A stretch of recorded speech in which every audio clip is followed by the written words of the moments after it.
राम राम मंडळी, आज मी बनवली कुरडई. आज नाही बनवली, गेले 10 दिवसापासून ह्याचे काम चालू असतं.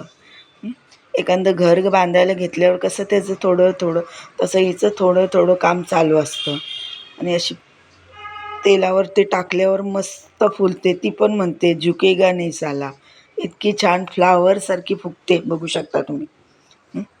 आता चला आपण कृती बघूया कशी बनवायची ते.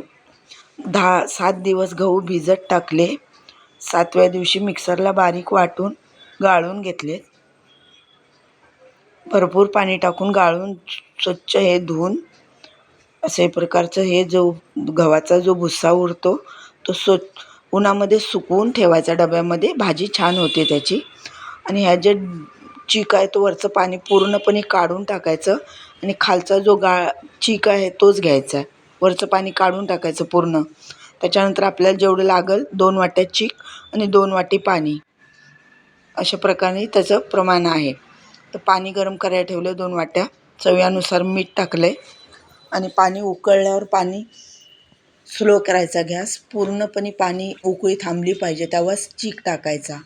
कारण उकळत्या पाण्यात टाकला चीक तर तो गाठी होतात. तर जेव्हा पूर्णपणे उकळी थांबली की मग चीक टाकायचा. अशा प्रकारे छान बनतो चीक आणि बॅटर पण छान बनतं. आता झालेलं आहे आपलं 90% झालेलं आहे.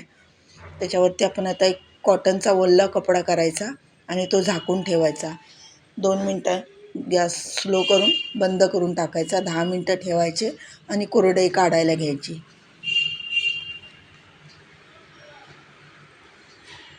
बघू शकता अशा प्रकारे.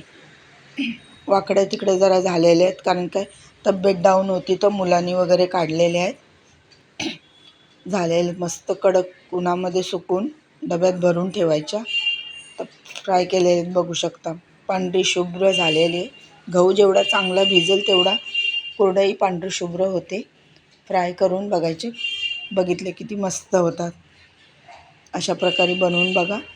खायला पौष्टिक आणि चवीला एक नंबर.